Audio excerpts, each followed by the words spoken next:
Hi peaches, it's Shaaba. Welcome back to my channel and thank you for clicking on another video. I hope you're well. We are back with our weekly segment of going fishing on the subreddit of Am I the Arsehole? Why are we doing that? Because it's a little bit of drama, it's a little bit of fun. We can also expand our own mindsets and hopefully help a couple people out along the way. So if you think any of this advice is useful, please feel free to take some. If you want to share your own advice, please do so downstairs in the comment section. Just remember to be kind. We don't want to be fishing for you too. Before we begin though, a huge thank you to today's video sponsor, Pride Counselling. As I'm sure you can tell, specifically from these videos, there is never always an easy way to interpret everything. Sometimes you need to get an outside perspective. And if you're LGBT+ and would like to get an outside perspective on anything that you're struggling with, Pride Counselling might be a great resource for you. They provide online therapy specifically for LGBT cuties, and I have used them for a while. My therapist helped me more than I could ever imagine, which is why I am such a big advocate for this service. All of the therapists on Pride Counselling are LGBT+ friendly, which is a huge relief and something you can just put out the way and not have to stress about. You just answer a few questions and you're matched with a therapist that fits you. And if you don't like them for whatever reason, you can switch. It is easy and free to do that. You can also talk to your therapist whenever and wherever you feel comfortable. On your sofa, in your bed. Those are the places I feel particularly safe. And you can text, chat, phone, or video call. It's totally up to you. And if you for whatever reason feel like, oh, this could be an amazing service for me, but I can't quite afford it, that's okay. Just know that Pride Counselling also have financial aid that you can apply for, because no one should feel left out from having good mental health. So if you want to find out more or potentially sign up, you can take a look at my link downstairs in the description box, pridecounselling.com/Shaaba, or you can use this gorgeous little QR code, and either way you get 10% off your first month. Thank you again, Pride Counselling. Now on with the video. Am I the arsehole for bringing halal food to a dinner party? My friend held a dinner party last night. When she invited my husband and I asked what she was making. The main dish wasn't halal. It was a pork and beef lasagna. Okay,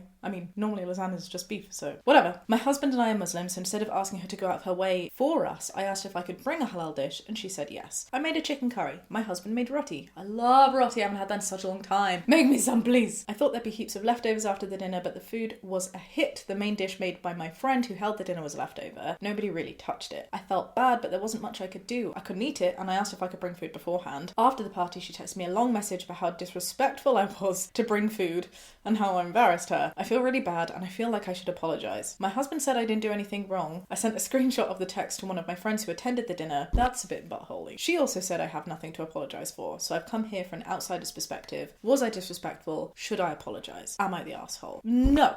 I do not think you are the arsehole. Not for bringing your own food. I do think it's kind of arseholey that your friends, knowing that you're halal, didn't cater for you. That is a little bit odd, but you asked if you could bring food. The only way I could see this being potentially a little bit arseholey is if you said, I'm going to bring food for me and not for everyone, but then you ended up bringing food for everyone and everyone ate that instead. You said that you were bringing food for everyone. You clarified it. So no, you are totally not the arsehole. Your friend's just butthurt. Nobody liked her lasagna. And it's because curry and roti is like a godly combination. Who wouldn't choose that? Don't feel bad about that, my love. Not the arsehole. She said you could bring food that met your restrictions. You can't control if people like your food better. To be honest, she could have made sure you could eat the main dish and none of this would have happened. I don't purposely make food that alienates some of my guests when I cook for people. Totally agreed. And sometimes some diets are really difficult to cater for, in the sense that you can't make something that you know everybody would absolutely love, in which case make two dishes. Like, especially with lasagna. What's the harm in making a meat lasagna and then a veggie lasagna?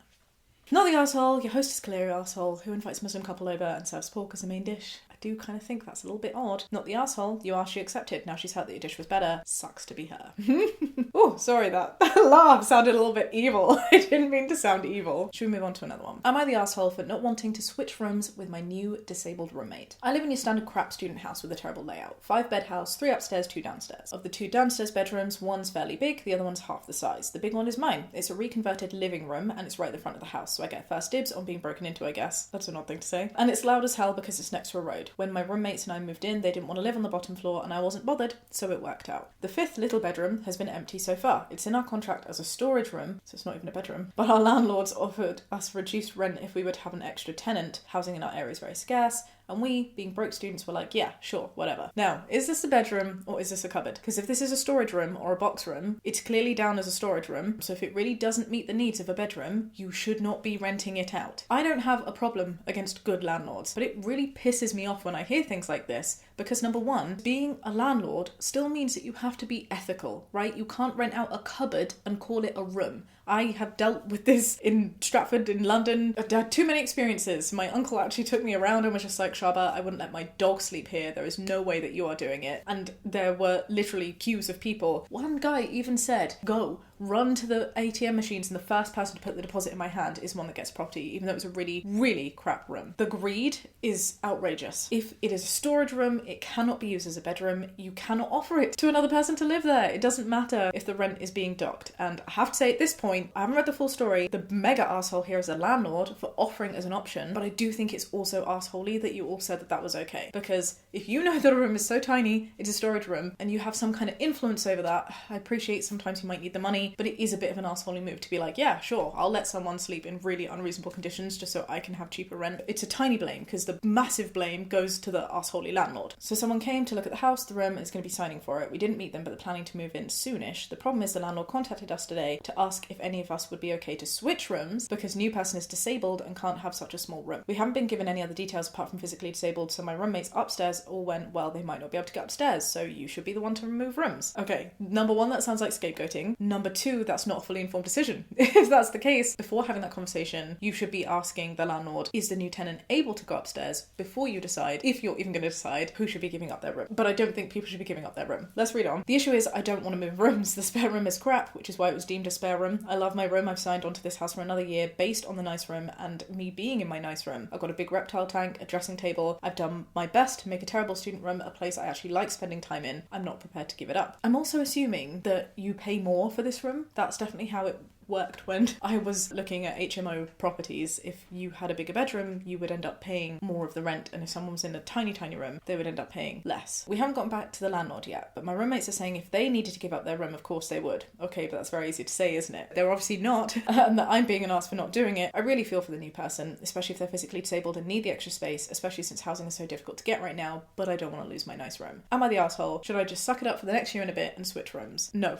Hang on. One, I don't think you should be switching rooms. Two, most importantly, I don't think this should have even been an option for you. It's really crappy of the landlord. That's it. Point blank, it's crappy of the landlord. I hope you actually left another comment. I think the drop in rent for everyone is just because there would be an extra person around. The landlord still gets more money overall and we pay less individually, but he gets more rent. We all pay rent individually, but it's an equally split cost. That's odd to me, but okay. Honestly, I don't need the extra money too badly. I've got a job, enough student loans to cover everything. I think the rooms that we occupy might even be written into the contracts. I should check. I do want to tell the landlord no, and I'm fully within my rights to do that, but my roommates will definitely think of me as a major arsehole if I don't switch, and even bigger arsehole if a new tenant walks away and we don't get the lowered rent. Well, you know what then, sweet? You should offer to move up to one of the other roommates and they can go into the small room so that this new tenant can have the big room downstairs. That will shut up the roommates upstairs who are clearly not willing to give away their room, but just using the fact that there are stairs as a scapegoat reason. But no, seriously, the biggest problem is it shouldn't have been an option. The landlord shouldn't be doing that. You now feel an insane amount of pressure, especially because you don't need the money. If your friends need the money, they can move and you can move upstairs, which they're not going to do. But more importantly, you don't need to move. I know that sounds really crap. I feel bad for whoever was coming in, whether they were disabled or not. If rooms are scarce, but they shouldn't be made to live in a cupboard. Landlords shouldn't be allowed to profit extra over all of that. And you, in particular, who have paid for a room, you have a room, you've settled into a room, you have signed into a contract, should not need to give up. Putting that into any other scenario. Could you imagine if you're in a hotel room and someone was just like, sorry, I know you've paid to stay here, but I need you to go because I've got this other person who'd be better suited for this room and you can use this other hotel room that you didn't actually pay for. No, that just doesn't work. Do not move rooms. It's a ridiculous request and you need to stand up for yourself here. Would a building ask a tenant to switch apartments? No. Great point. Not the arsehole, don't give in, look for a different roommate. Not the arsehole, plus if you were to do so, I'd expect the rent to be reduced. Bigger room, someone should pay more for that. I do agree. Not the arsehole. The landlord is a greedy arsehole for offering a storage room as a bedroom. I definitely agree with that. So, here is my badge. Oh, this is going to be controversial. I'm gonna say, everybody sucks here. Ooh, I did it, but can we make it a small everybody sucks here? Thank you, lovely editor Anna. The reason that I think everybody sucks here is that the landlord absolutely sucks the most, but you all kind of have a little bit of blame to be taken on to allow someone to come into a room that's so disproportionately tiny that's not even a room. It's a storage cupboard. It's not okay. Maybe I'm being particularly sensitive about it because of my experiences in the past. But I would not accept lower rent to squeeze somebody else in, knowing that the only person benefiting from that is the landlord. All of us, including you and the new tenant, is going to suffer because you're in a house that shouldn't be of that size. You don't even have a communal area. That's not okay. Okay, let me know what you think. I feel like that one might have been a bit controversial.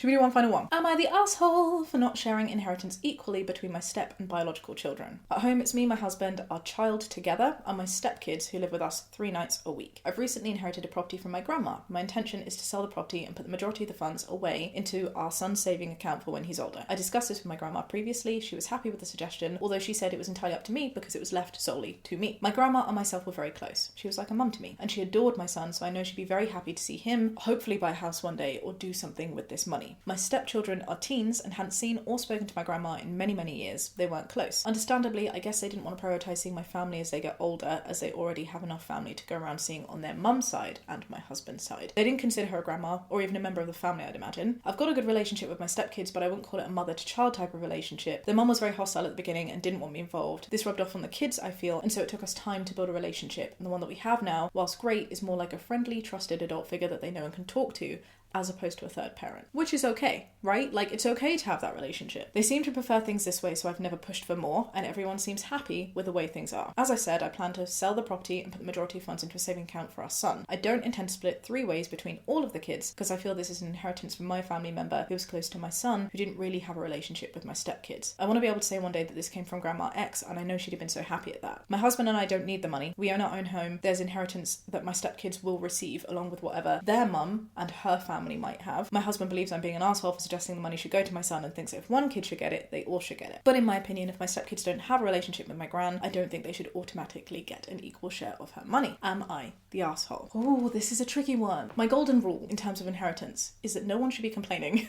about what somebody is left or given, because at the end of the day, you are in control with what you do with your money. This money is technically yours, right? Your grandma gave it to you, and you're saying that you're acting in your grandma's interests. Fair, if that's the case, but ultimately it's still what you want to do, especially because she said, do whatever you want, I'm giving it to you. If you want to just give it to your son because you think that that would honour your grandma's memory the best, that's entirely your prerogative. Nobody else, not the son, not the other kids, not your husband, can say anything about that. However, I also appreciate that just because somebody can do something doesn't mean that they're not an asshole for doing that thing, right? It can be your prerogative, and it can still not be a very nice thing to do. And that's where I'm having a bit of a brain fart moment, because I've always said, it's difficult because I'm not in this person's position, but I've always said that if I had stepkids, a blended family is a blended family, right? Regardless of whether they're stepchildren or not, you have kids, and I personally would treat them all equally. My big question is, what is happening on the other side? Will the mum of the other 2 kids be splitting the inheritance that they receive with that family with your son? And in this case, considering the context that you've put it in, it doesn't sound like that would happen. And maybe that's because your son lives solely with you and doesn't go there too, but I do think that also feeds into it, right? If your relationship with the stepchildren isn't of a parent or a pseudo-parent or a step-parent in the traditional way, but more of like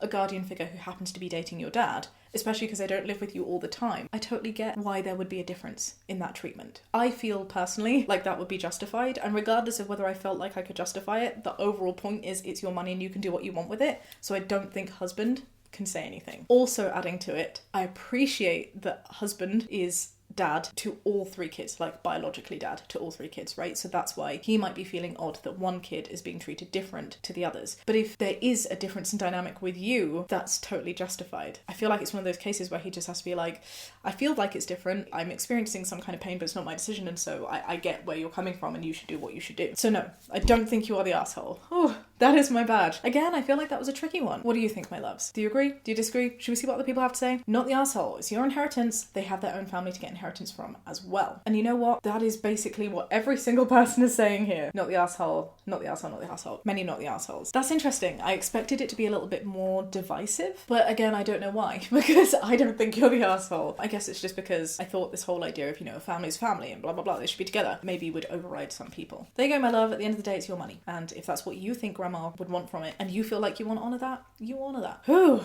All right. What do we think, friends? I feel like that was a bit of a spicy episode this week. If you enjoyed this video, do give it a thumbs up. Subscribe if you'd like to see more. We do this every week on this channel. And I'll see you next time with another video. Be kind and have a great day.